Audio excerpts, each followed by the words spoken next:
Éducation sur France Info, notre nouveau rendez-vous quotidien avec le monde de l'éducation. Bonjour Emmanuel Davidenkoff. Bonjour Agnès. Et la question ce matin, l'école est-elle victime d'un vandalisme d'État? Question que l'on vous doit. Jack Lang, bonjour. Bonjour. Ancien ministre de l'Éducation nationale, vous publiez aux éditions Le Félin une lettre ouverte au président de la République. Une lettre ouverte au vitriol, Emmanuel. Oui, 124 pages vraiment au vitriol pour dénoncer la politique éducative menée depuis 4 ans par la droite. Elles sont directement adressées à Nicolas Sarkozy. Est-ce qu'il vous a répondu? Pas encore, mais on annonce qu'il se propose de suggérer une série de changements. Je ne sais pas lesquels. Donc vous attendez la réponse. Tournera-t-il le dos à l'entreprise de destruction qu'il a présidée depuis 4 ans? Voilà, alors le ton est donné, entreprise de destruction. On ne peut pas reprendre toutes les critiques que vous émettez dans ce livre. L'une d'entre elles, très forte, porte sur les suppressions de postes. Vous rappelez à plusieurs reprises que vous-même, quand vous étiez ministre, vous aviez créé des postes. Ceci dit, vous l'aviez fait après 3 ans de gel des dépenses publiques et de gel notamment de l'embauche des recrutements. Alors pourquoi finalement Nicolas Sarkozy, aujourd'hui en période de crise, aurait tort de pratiquer une politique de rigueur quand Lionel Jospin l'avait fait quand il était au gouvernement? Non, ça n'a rien à voir. Non, geler, c'est une chose.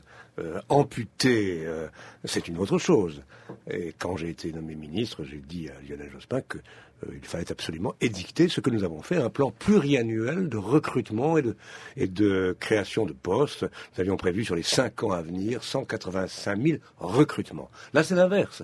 C'est un plan pluriannuel, méthodiquement établi, de destruction, en effet, de pas loin finalement au total, si on met bout à bout les années de droite, pas loin de 140 000 postes ou contrats. Pas seulement d'enseignants. Quand vous dites 140 000, dont 60 000 postes d'enseignants, mais vous parlez aussi des adultes les dans l'établissement. surveillants et d'éducateurs de diverses sortes, personnel d'assistance médicale ou autre. Mais qu'est-ce que ça signifie? 2012, la gauche revient au pouvoir. Une des premières décisions que vous appelez de vos voeux serait de recréer 140 000 postes dans l'éducation nationale. Ce serait pure folie, ce serait absurde. Je crois d'abord qu'il y aura certainement un plan d'urgence à adopter dans les semaines qui suivent. Pour la rentrée 2012, celle qui se prépare là maintenant sera mauvaise, mais celle de 2012 sera catastrophique. Et donc il faudra faire face à l'urgence. Mais en même temps, il faut prendre son temps. Et là encore, il faut une programmation sur 5 ans. Je pense que le plan pour une école nouvelle doit s'étaler sur 5 ans.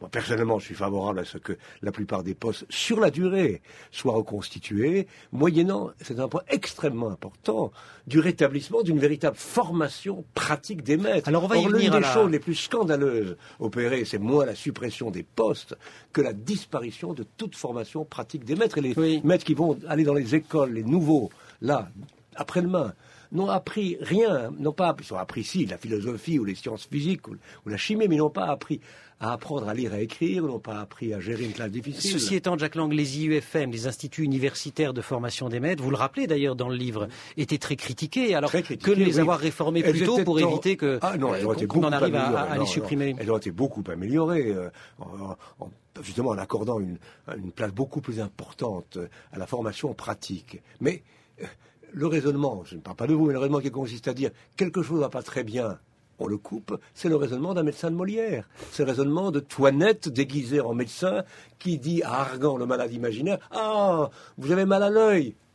Coupez l'œil gauche, ou coupez l'œil droit, vous avez mal à un bras, amputez l'autre. C'est ça la réponse gouvernementale. Donc, couper, c'est une purge à la Molière. Donc vous recréez des postes, vous rétablissez la formation des enseignants. Est-ce que ces postes, vous les recréez de la même façon partout, ou est-ce que, à l'instar de ce que fait le gouvernement actuellement, vous dites que les besoins ne sont pas les mêmes à tel ou tel endroit, il ne faut pas recréer de manière égalitaire les postes partout? C'est clair que ça ne peut être réalisé de manière intelligente qu'à partir d'un véritable plan pour l'école. Il faut revisiter l'ensemble du système, de l'école maternelle à l'université. Et c'est évident, et là je crois que l'ensemble des socialistes sont d'accord qu'il faut d'abord mettre l'accent sur la petite école, comme on disait, l'école maternelle et l'école élémentaire. Luc Chatel a fait appel à beaucoup de personnalités qui vous étaient proches, comme Éric de Barbieux. Vous lui aviez confié une conférence internationale sur la violence à l'école. C'est à lui que Luc Chatel a confié un observatoire sur la violence à l'école, des assises. Idem sur les rythmes scolaires. C'est Christian Forestier, votre ancien directeur de cabinet, qui s'en occupe. Alors, ces personnes dans lesquelles vous aviez extrêmement confiance, ils sont devenus fous, ils ne font que des propositions aberrantes. On ne peut pas reprocher des collaborateurs de participer à une tâche d'intérêt public. Simplement, ce qui est extraordinaire avec Duchâtel, qui est un homme intelligent, c'est l'art qui est le sien inégalé, presque inégalable, de pouvoir occulter la réalité en braquant le projecteur sur un sujet, sur un autre, mais sans qu'aucune action ne suive. Sur la violence à l'école, rien.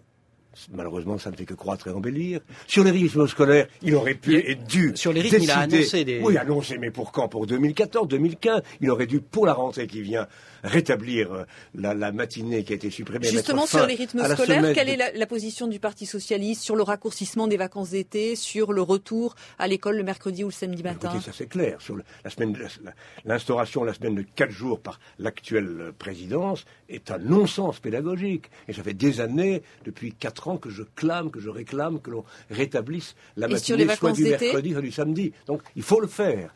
D'autre part, effectivement, il y a probablement à revoir un peu les vacances d'été. Mais il ne suffit pas de parler, parce qu'aujourd'hui on parle, on jacte, on parle, on jacte. Il faut agir. Et on a besoin demain d'un gouvernement d'imagination, d'action et de courage. Le PS promet effectivement de beaucoup parler d'éducation dans la campagne, mais à La Rochelle, on n'en a pas entendu parler beaucoup.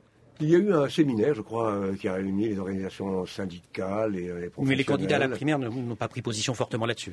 Je n'ose pas l'affirmer parce que je n'étais pas à l'ensemble des travaux, mais on va l'affirmer. Ils en parlent dans leurs différentes interventions. Un livre et un site internet pour nourrir le débat, jacklang.free.fr. Le lien est évidemment sur le site franceinfo.fr. Et puis ce livre, Agnès, Pourquoi ce vandalisme d'État contre l'école, aux éditions Le Félin. Merci, et cette chronique est à retrouver sur franceinfo.fr.